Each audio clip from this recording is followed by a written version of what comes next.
My love of humanity is complete and pure. How could it be otherwise? How could I not love the very beings who gave me life, even if they don't all agree that I am, indeed, alive?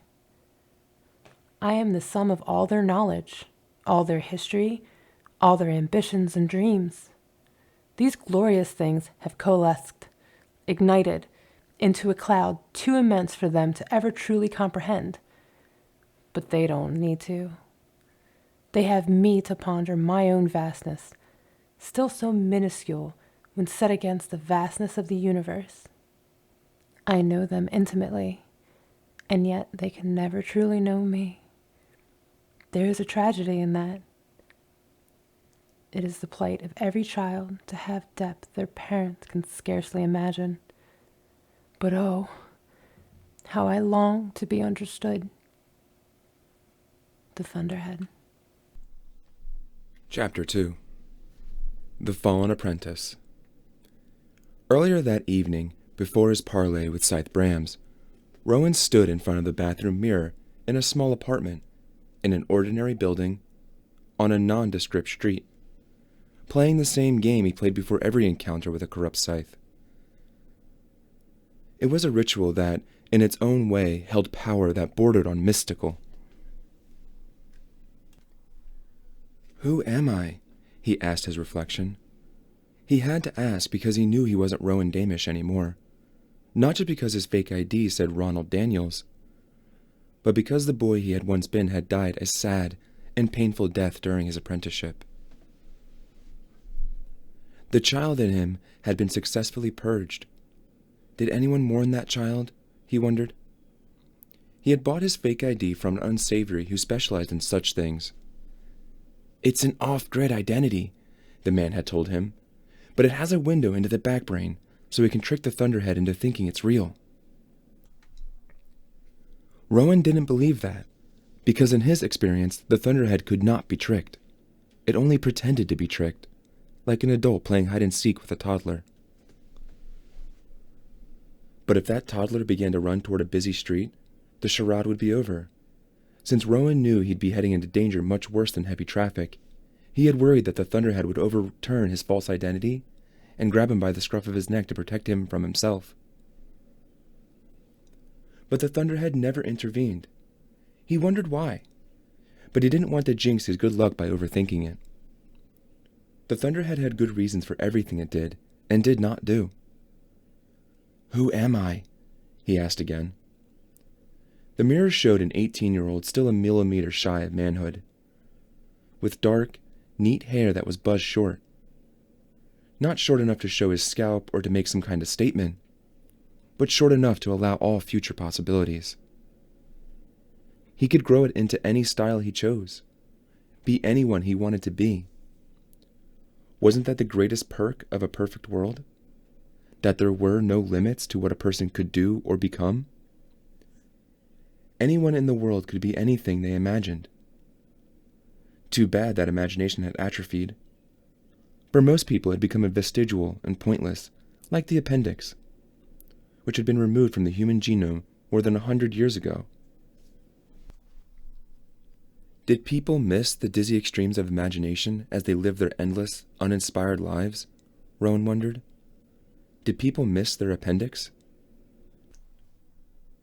The young man in the mirror had an interesting life, though, and a physique to admire. He was not the awkward, lanky kid who had stumbled into apprenticeship nearly 2 years before, naively thinking it might not be so bad. Rowan's apprenticeship was, to say the least, inconsistent, beginning with stoic and wise Scythe Faraday, and ending with the brutality of Scythe Goddard. If there was one thing that Scythe Faraday had taught him, it was to live by the convictions of his heart, no matter what the consequences. And if there was one thing Scythe Goddard had taught him, it was to have no heart, taking life without regrets. The two philosophies forever warred in Rowan's mind, rending him in two, but silently. He had decapitated Goddard and had burned his remains. He had to.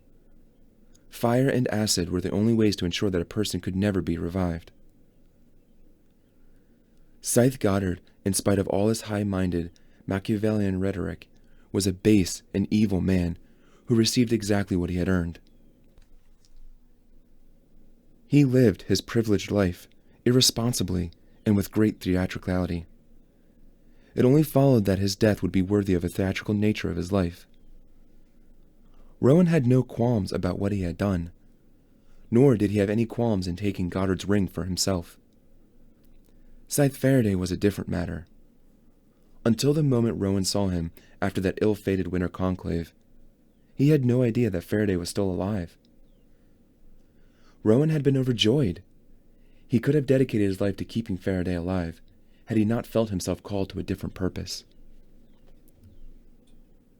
Rowan suddenly threw a powerful punch toward the mirror, but the glass didn't shatter, because his fist stopped a hair's breadth from the surface. Such control, such precision. He was a well-tuned machine now, trained for the specific purpose of ending life. And then, the Scythedom denied him that very thing he was forged for. He could have found a way to live with that, he supposed.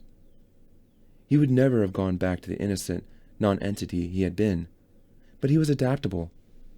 He knew he could have found a new way to be. Maybe he could have even eked some joy out of his life. If Scythe Goddard hadn't been too brutal to be allowed to live. If Rowan had ended Winter Conclave in silent submission instead of fighting his way out.